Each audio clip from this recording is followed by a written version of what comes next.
Hello everyone, I am your social science educator. Welcome to Magnet Brains. So as you already know, last video में हम cover कर चुके हैं हमारे chapter first का introduction. अगर आपने अभी भी वीडियो नहीं देखा है तो अभी क्लिक करें इस आई बटन पर और उस वीडियो को जरूर देख लें।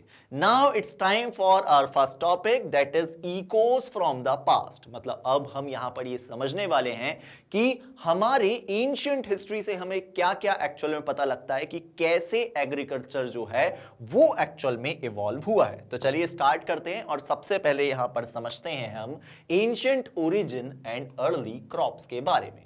मतलब कैसे एक्चुअल में ये एग्रीरियन सिस्टम जो है वो ओरिजिनेट हुआ और साथ ही साथ में पहले कौन कौन सी क्रॉप्स जो हैं वो एग्जिस्ट किया करती थी।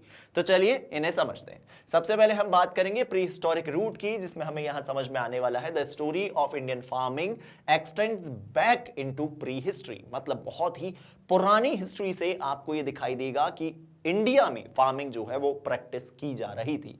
अर्ली राइस ग्रेन्स दिखाई देने वाले हैं। ऐसा कहा जाता है कि जो सबसे फर्स्ट क्रॉप ग्रो की गई थी वो एक्चुअल में क्या थी, वो थी राइस। सो इसके बहुत पुराने एविडेंसेस मिलते हैं। Rice grains have been found in the Ganga plain dating as far back as the और मिलेनियम बीसी। मतलब कई हजारों साल पहले के ऐसे एविडेंसेस मिलते हैं, ऐसी क्रॉप्स जो हैं उसके एविडेंस मिले हैं राइस के कि गंगा प्लेन्स में एक्चुअल में राइस को ग्रो किया जाता था, उसे कल्टीवेट किया जाता था। तो आप समझ पा रहे होंगे कि कितने पुराने समय से हमारा जो फार्मिंग सिस्टम है वो एक्चुअल में इंडिया में एग्जिस्ट करता है। फिर हम यहां पर देखेंगे मास्टरिंग कल्टीवेशन। सो एक्चुअल में एक्सपर्ट ऐसा भी कहते हैं कि जब राइस सबसे पहली बार ग्रो की गई होगी उसके बाद में बहुत लंबा समय लगा, कई साल लग गए जिससे मास्टरी कर पाए एक्चुअल में राइस को कल्टीवेट करने में।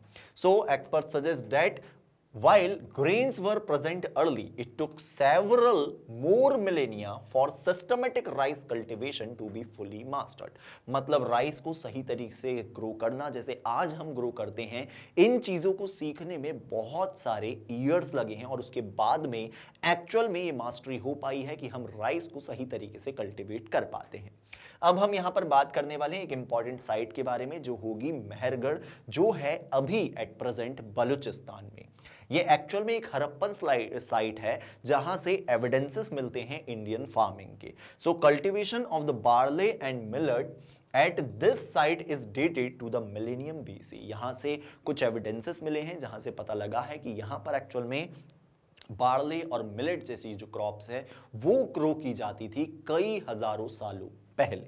चलिए तो अब आगे समझते हैं कि यहां हड़प्पन साइट जो है, जो भी हड़प्पन सिविलाइजेशन था उसमें उनकी स्टेपल मतलब सबसे मेजर क्रॉप क्या हुआ करती थी। So by the millennium BC barley and wheat were the staple crop for the Harappans. मतलब जो हड़प्पन सिविलाइजेशन में रहने वाले लोग थे उनके लिए जो उनकी स्टेपल क्रॉप सबसे ज्यादा मेजर, सबसे ज्यादा कंज्यूम करने वाली, सबसे ज्यादा प्रोड्यूस होने वाली जो क्रॉप थी वो थी एक्चुअल में व्हीट, और वैसे ही एक और क्रॉप थी जो थी barley with rice, millets and vegetables grown in some region. और बिल्कुल कुछ रीजन्स में वेजिटेबल भी ग्रो करते थे, कुछ रीजन्स में मिलेट भी और कुछ रीजन में राइस के एविडेंसेस भी मिले हुए हैं। अब हम देखते हैं कि वैदिक टेक्स्ट एक्चुअल में क्या बताते हैं इन क्रॉप्स के बारे में। क्या क्रॉप्स को इन्हीं नाम से हमेशा से जाना जाता है या फिर इन्हें कुछ और कहा जाता था? तो चलिए समझते हैं वैदिक टेक्स्ट में एक्चुअल में क्रॉप्स के बारे में क्या लिखा हुआ है। Ancient text identify crops as, जैसे कि यव का मतलब होता है बार्ले, बार्ले को एक्चुअल में एंशिएंट टेक्स्ट में यव कहा गया है। वैसे ही व्हीट को कहा गया है गोधुम और व्रीहि कहा गया है राइस को। ये तीनों चीज आपको यहां पर याद रखनी पड़ेगी क्योंकि आपसे क्वेश्चन पूछा जा सकता है कि एक्चुअल में एंशिएंट टेक्स्ट में व्हीट को क्या कहा जाता था, तो आप वहां पर बताएंगे कि उसे गोधुम कहा जाता था। along with various pulses and legumes, ऐसे ही बहुत सारी pulses और leguminous जो प्लांट होते हैं उनके भी डिफरेंट डिफरेंट नाम दिखाई देते हैं। फिर हम देखेंगे क्रॉप डाइवर्सिफिकेशन के बारे में। So over time farmer learn to grow oil seed. मतलब समय के साथ साथ जो फार्मर्स थे वो पहले तो व्हीट, राइस और बार्ले, मिलेट इन सभी को ग्रो कर रहे थे, पर टाइम के साथ साथ वो सीख गए ऑयल सीड्स को ग्रो करना भी, जैसे कि सीसम, जैसे कि मस्टर्ड। जैसे कि साथ ही फाइबर क्रॉप्स मतलब कॉटन और जूट, और साथ ही बहुत सारे फ्रूट्स भी जैसे कि मैंगो मतलब जो किंग ऑफ फ्रूट्स कहलाता है, साथ ही जैक फ्रूट और ग्रेप्स जैसे फ्रूट्स को भी ग्रो करना हम टाइम के साथ में सीखते गए। और इसी तरीके से एक्चुअल में जो फार्मिंग सिस्टम है वो कंटिन्यूअसली इवॉल्व होता जा रहा था। अब हम यहां पर समझेंगे ancient agricultural science and text के बारे में। सो एक्चुअल में हमारे इंडिया में ऐसे बहुत सारे एंशिएंट टेक्स्ट मिलते हैं जो एग्रेरियन विजडम के बारे में बताते हैं, जो उस नॉलेज के बारे में बताते हैं कि उस टाइम पर कैसे प्रैक्टिस की जाती थी। इवन आज भी उनकी बहुत ज्यादा रेलेवेंस है। तो चलिए इस चीजों को समझते हैं। सबसे पहले हम देखेंगे wealth of knowledge. So historical text such as Kautilya's Arthashastra, जिसके बारे में आपने सुना होगा, संगम लिटरेचर मतलब जो साउथ इंडियन किंगडम्स थे उनका लिटरेचर, वैसे ही ऋषि पाराशर, कृषि पाराशर जिसके बारे में मैंने आपको इंट्रोडक्शन में बताया भी, एंड वृक्ष Ayurveda provide detail information on the agriculture and plant biodiversity. ये कुछ एंशिएंट टेक्स्ट है जो एक्चुअल में एग्रीकल्चर और साथ ही साथ में प्लांट डाइवर्सिटी, बायोडाइवर्सिटी के बारे में इन डेप्थ इंफॉर्मेशन हमें प्रोवाइड करते हैं। क्योंकि इंडिया का एग्रेरियन सिस्टम जो है वो आज ही डेवलप नहीं हुआ, वो तो कई सारे 1000 ईयर्स पहले से डेवलप हो चुका था। अब हम यहां पर समझेंगे सीड प्रिपरेशन के बारे में कि एंशिएंट टेक्स्ट में सीड प्रिपरेशन के बारे में क्या बताया गया। मतलब जब आप एक सीड को सो करने वाले होते हैं उससे पहले एक्चुअल में उसे प्रिपेयर कैसे किया जाता है, देखते हैं एंशिएंट टेक्स्ट में क्या लिखा है। So Surapala's Vrikshayurveda recommended treating seed with a mixture of milk, cow dung, honey and false black pepper to ensure they sprouted. मतलब आप सभी को पता होगा ना, सीड्स को स्प्राउट किया जाता है तभी तो वो ग्रो होना चालू होती है। मतलब जिसे हिंदी में कहा जाता है कि उसे अंकुरित करा जाता है। तो इसी चीज के लिए सुरापाल की जो वृक्ष आयुर्वेदा एक एंशिएंट टेक्स्ट है वो बताता है कि सबसे पहले सीड को मिल्क, काउडंग, हनी और ब्लैक पेपर से क्या करना चाहिए, ट्रीट करना चाहिए। उसके बाद में उसे सो करना चाहिए जिससे एंश्योर हो जाए कि वो एक्चुअल में स्प्राउट हो चुकी है। सो इस प्रकार का एंशिएंट नॉलेज, इतना ज्यादा डेप्थ में नॉलेज जो है वो हमें एंशिएंट टेक्स्ट से मिलता है। अब हम बात करेंगे इरिगेशन विजडम की।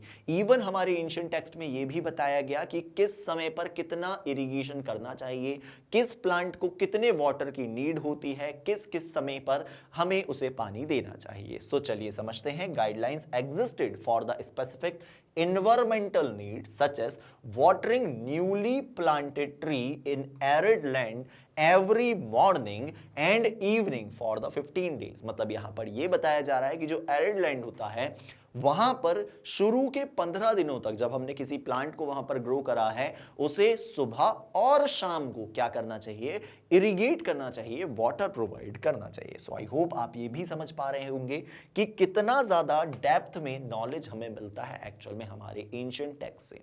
वैसे ही एक और बहुत इंपॉर्टेंट चीज जिस टेक्निक का इस्तेमाल होते हुए आप आज देखते होंगे, मतलब ग्राफ्टिंग। ये भी एक बहुत ही एंशिएंट टेक्स्ट में जिसका नाम है बृहत संहिता में डिस्क्राइब किया गया है। सो क्या होता है grafting? So a technique to join the two plants so they grow as one.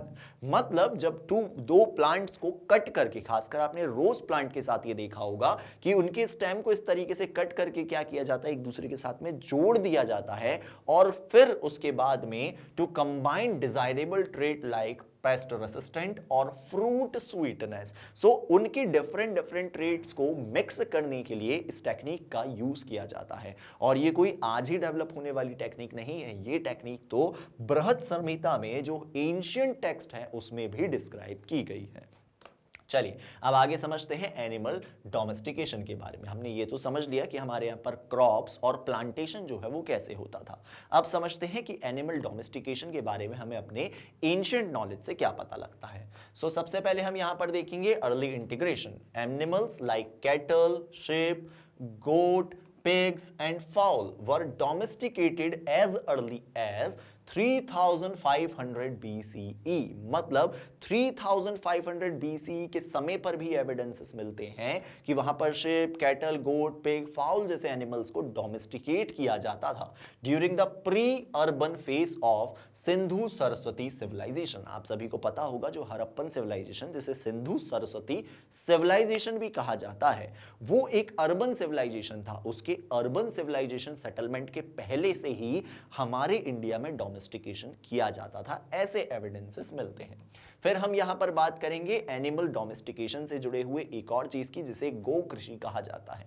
ये एक्चुअल में क्या होता है? So a holistic method where cows provide manure for fertiliser, मतलब एक ऐसी मेथड जिसमें जो काऊ होती हैं उन्हें यहां यूज किया जाता है क्योंकि वो मैन्योर प्रोवाइड करती है फर्टिलाइजर के लिए, and bullocks are used for ploughing field. और आपने देखा होगा ना, बुलक्स का यूज किया जाता था बुलक कार्ट में फील्ड को प्लाव करने के लिए। सो इस तरीके से काऊ जो है वो ये मैन्योर बनाने में हेल्प कर रही है, तो वैसे ही जो बुलक्स हैं, जो बुल हैं, वो यहां पर क्या कर रहे हैं? फील्ड को प्लाव करने में हेल्प कर रहे हैं। सो आई होप आपको ये भी क्लियर हो गया होगा। अब हम बात करते हैं कुछ आर्कियोलॉजिकल इमेजेस के बारे में। आप यहां पर कुछ इमेजेस देख पा रहे होंगे, इन इमेजेस को समझते हैं। सबसे पहले इस इमेज को देखिए, ये एक्चुअल में एक इमेज है एक हड़प्पन साइट की जिसका नाम है कालीबंगन, जो है राजस्थान में। और ये इमेज आज की नहीं है एक्चुअल में, ये जो फील्ड आपको यहां पर दिखाई दे रही है अप्रॉक्स 4800 ईयर्स पहले की फील्ड है, और ये उस फील्ड की इमेज आपको यहां पर दिखाई दे रही है। जब इसे एक्सट्रैक्ट किया गया तब ये पता लगा कि वहां पर ऐसी फील्ड भी हुआ करती थी। तो चलिए समझते हैं एक्चुअल में यहां पर क्या बता रहा है। ये जो फील्ड है ये यहां पर बता रही है कि एक्चुअल में वहां पर भी इंटरक्रॉपिंग प्रैक्टिस की जाती थी।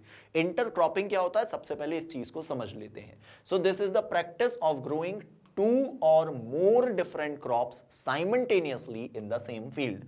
मतलब आप सोच कर देखिए एक्चुअल में उस समय पर भी, जब हम बात कर रहे हैं 4800 ईयर एगो, भी क्या किया जा रहा था यहां पर कि एक ही साथ में एक ही फील्ड पर 2 डिफरेंट क्रॉप्स जो हैं वो ग्रो की जा रही थी, और इसी चीज को इंटरक्रॉपिंग कहा जाता है। फिर उसके बाद में हम यहां समझते हैं एविडेंस एट कालीबंगन के बारे में। So perpendicular ferrous found at the Harappan site in Rajasthan prove that intercropping was practiced around 2800 BC।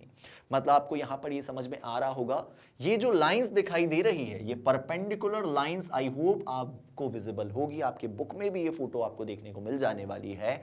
वो एक्चुअल में यहां पर ये शो करती है कि 2800 BC के समय पर भी इंटरक्रॉपिंग प्रैक्टिस की जाती थी कालीबंगन वाले रीजन में। सो ये एक बहुत ही इंपॉर्टेंट फैक्ट है यहां पर, और साथ ही साथ में ये बताता है कि हमारा जो एंशिएंट फार्मिंग नॉलेज था वो कितना ज्यादा डेप्थ में था और साथ ही साथ में कितना ज्यादा डाइवर्स था।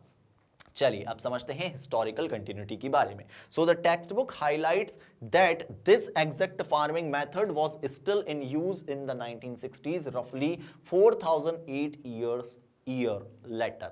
मतलब ये इमेज तो आप कालीबंगन की देख रहे हैं, वैसे ही आपको ये इमेज दिखाई देगी जो 1960 की इमेज है, जिसमें ये पता लग रहा है कि सेम टेक्निक का यूज इतने सालों बाद भी किया जा रहा है हमारे इंडिया में। सो ये कुछ चीजें हैं जो बताती है कि एक्चुअल में हमारे इंडिया का एग्रेरियन सिस्टम कितना ज्यादा डेवलप्ड था। आगे बात करते हैं मॉडर्न रिलेवेंस की। So this ancient logic continues today with example like growing sugar cane along with the pumpkin. So आज भी इस चीज का, इस टेक्निक का इस्तेमाल किया जाता है, जैसे कि शुगर केन को पंपकिन के साथ में ग्रो किया जाता है, जिससे क्या होता है, which helps reduce pest risk and ensure a steady food supply. So एक दूसरी क्रॉप को सपोर्ट करने के लिए, जिससे एक्चुअल में पेस्ट को कंट्रोल किया जा सके, इस प्रकार की टेक्निक का इस्तेमाल जो है यहां पर किया जाता है, जिससे एक्चुअल में जो पेस्ट का रिस्क है वो वहां पर रिड्यूस किया जा सके। सो ऐसे ही शायद इन्हीं कारणों से हमारे एंशिएंट इंडिया में भी ऐसी टेक्निक्स का यूज किया जाता होगा। सो आई होप आपको समझ में आ गया होगा कि क्या होता है इंटरक्रॉपिंग, क्या क्या एविडेंसेस हमें मिलते हैं हमारे एंशिएंट टेक्स्ट से, और कैसी कैसी चीजें पहले भी हुआ करती थी, और कैसे ये पूरा एग्रेरियन सिस्टम एक्चुअल में इवॉल्व हुआ है। सो अगर आपको ऐसे ही और वीडियोस देखना है तो आप विजिट कर सकते हैं हमारे YouTube चैनल पर, या फिर आप विजिट कर सकते हैं हमारे मोबाइल एप्लीकेशन पर, या फिर हमारी वेबसाइट पर, जहां मिल जाएंगे आपको ये सारे कोर्सेज, वो भी हाई क्वालिटी में एंड 100% फ्री। अगर आप चाहते हैं ई नोट्स या ई बुक्स तो आप डिस्क्रिप्शन में दिए हुए लिंक पर क्लिक कर सकते हैं। अगर आप सभी को ये वीडियो पसंद आया है तो इसे लाइक जरूर करें, इसे शेयर जरूर करें और चैनल को सब्सक्राइब करना बिल्कुल ना भूलें। Thank you.